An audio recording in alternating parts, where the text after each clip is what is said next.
ഇപ്പോൾ അപ്പുവിൻ്റെ വയസ്സിൻ്റെ 9 മടങ്ങാണ് അമ്മയുടെ വയസ്സ്. അപ്പുവിൻ്റെ വയസ്സ് നമ്മൾ എക്സ് എന്ന് എടുക്കും. ഏതുമായിട്ട് ബന്ധപ്പെടുത്തി പറയുന്നു അത് എക്സ് എടുക്കുന്നു. അപ്പുവിൻ്റെ വയസ്സുമായിട്ട് ബന്ധപ്പെടുത്തി പറഞ്ഞു അമ്മയുടെ വയസ്സ് അപ്പം എത്ര? 9 മടങ്ങ് 9x.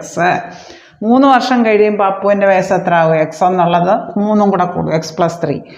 അമ്മയുടെ വയസ്സ് അന്നേരം എത്ര ആകും? 9x+3. 3 വയസ്സ് അമ്മയ്ക്കും കൂടും, 3 വയസ്സ് അപ്പുവിനും കൂടും. 3 വർഷം കഴിഞ്ഞാൽ ഒരു റിലേഷൻ തന്നിട്ടുണ്ട്. 3 വർഷം കഴിഞ്ഞാൽ അമ്മയുടെ വയസ്സ് അപ്പുവിൻ്റെ വയസ്സിൻ്റെ 5 മടങ്ങാകുന്നു. 3 വർഷം കഴിഞ്ഞാൽ അമ്മയുടെ വയസ്സ് എത്ര? 9x+3 എന്ന് പറഞ്ഞാൽ 5 ഇൻറ്റു അപ്പുവിൻ്റെ വയസ്സ് 5 മടങ്ങ്.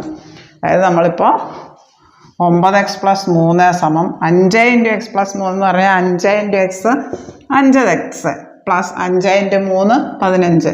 ഇനി എക്സ് രണ്ടും ഒരു സൈഡിൽ കൊണ്ടുവരിക. 9x minus 5x. ഈ 5x ഇങ്ങനെ ലെഫ്റ്റ് സൈഡിൽ വരുമ്പോൾ -5x ആകും. അവിടെ ഒരു 15 ഉണ്ട്. ഈ +3 റൈറ്റ് സൈഡിൽ വരുമ്പോൾ -3 സമം 12.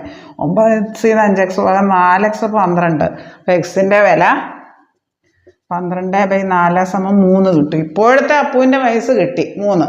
ഇപ്പോഴത്തെ അമ്മയുടെ വയസ്സ് കാണാൻ എന്ത് ചെയ്താൽ മതി? 9x, അതായത് 9 ഗുണം 3 സമം 27. ഇപ്പോഴത്തെ അമ്മയുടെ വയസ്സും കിട്ടി, അപ്പുവിൻ്റെ വയസ്സും കിട്ടി. ഇപ്പോഴത്തെ വയസ്സ് അപ്പുവിൻ്റെ വയസ്സിനേക്കാൾ എത്ര കൂടുതലായിരിക്കും എന്ന് ചോദിച്ചേക്കുന്നത്. അപ്പുവിൻ്റെ വയസ്സ് 3 വയസ്സ്, അമ്മയുടെ വയസ്സ് 27 വയസ്സ്. അപ്പോൾ എത്ര കൂടുതൽ?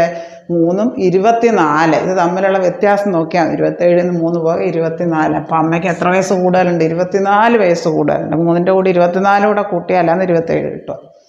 അമ്മയുടെ വയസ്സ് കിട്ടും. അപ്പോൾ ഓപ്ഷൻ എ ആണ് ഉത്തരം.